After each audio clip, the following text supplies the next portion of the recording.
যে পরিবার বলছে যে এসআইআর আতঙ্কে ভুগছিলেন, এই কারণে মৃত্যু হচ্ছে। প্রত্যেকটা মৃত্যু তৃণমূলের এই যে সরকার যেভাবে 2 লক্ষ টাকা করে ক্ষতিপূরণ দিচ্ছে মারা গেলে। জানি না, তো বেলডাঙ্গায় একটা মহিলার ওই সুরুলিয়া এলাকার একটা মহিলা দিন 7-10 আগে, বয়স্ক মহিলা, সে আতঙ্কিত হয়েছিল এই ব্যাপারটাই। তারপরে তার ট্রেনে কাটা পড়ে বা কিছুতে মৃত্যু হয়েছে। তো সেটা ওখানকার তাদের পরিবারের দাবি এসআইআর আতঙ্কে মৃত্যু হয়েছে। তার মায়েরটা কি? আমরা প্রথম দিন থেকে একটাই দাবি করে এসেছি যে এসআইআরটা কি মানুষের কাছে স্পষ্ট, এর একটা ব্যাখ্যা এ নিয়ে সচেতনতা কিন্তু হচ্ছে না। এসআইআর এর নামে একটা আতঙ্কের বাতাবরণ তৈরি করা হচ্ছে। এসআইআর মানে এটা নয় যে আমার গরদান চলে যাবে, আমি বিদেশে চলে যাব, আমার কেউ শোনার থাকবে, তা নয় ব্যাপারটা।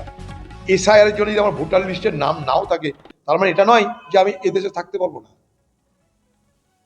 আবার তারপরে প্রমাণ দিব যে আমি এখানকার। ভারতবর্ষে সবাই তো ভোট দেয় না, সবারই ভোটার লিস্টের নামও নাই, অনেকে নাম তুলতেও চায় না। তার মানে কি এটা যে সে নাগরিক না?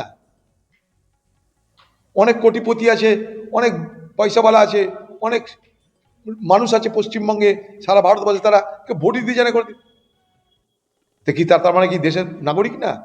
দেশের নাগরিক হওয়ার অনেক বিষয় আছে, অনেক পদ্ধতি, অনেক ব্যবস্থা আছে।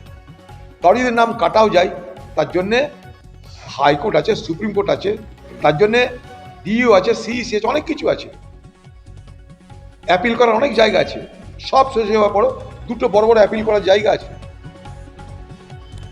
সেই কথাগুলো মানুষের কিন্তু আমরা কেউ বলছি না। একটা ভয় ভীতির বাতাবরণ তৈরি করছে, একটা ফিয়ার সাইকোসিস যাকে বলে, সেই ফিয়ার সাইকোসিস তৈরি হচ্ছে একটা। এই এসআইআর না থাকলে বুঝি আমাদের সব লুটপাট হয়ে যাবে, সব আমরা হারিয়ে যাবো। কেউ কোথায় হারাবেন না, আমরা কি করতে পারছি এখানটায়? একবার মোড় বাড়ায় একবার আমাদের জেনে যান, খামোখা সব কথাবার্তা সব। আচ্ছা, বিহারে এসআইআর হয়েছে তাই তো, সব লোকের তো নাম ওঠেনি, আমরা বলছি সব লোকের নাম ওঠেনি। তারা কি সব এদেশ ছেড়ে পালিয়ে গেছে? তারা কি সব মুসলমান? তারা কি সব অনুপ্রবেশকারী? বিহারের ভোটার লিস্টে একটা অনুপ্রবেশকারী ধরা পড়েছে, একটা দেখা আমাকে। এই তো বাতালা মারছে এখানকার বিজেপি, অনুপ্রবেশকারী, অমিত শাহ বাতালা মারছে, অনুপ্রবেশকারী। একটা অনুপ্রবেশকারী বিহারের যে এসআইআর হয়েছে তাতে ধরা পড়েছে কি? বেকার কথা। মাঝখানে গরিব মানুষ, পিছিয়ে পড়া মানুষ, দলিত মানুষ, তাদের নাম কাটা গেছে।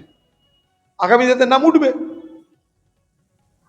ভারতবর্ষের আগে 8বার এসআইআর হয়েছে, তখন অনেকের ভোটার লিস্টের নাম কাটা গেছে। তো সবকে কি আমরা দেশ থেকে তাড়িয়ে দিয়েছি?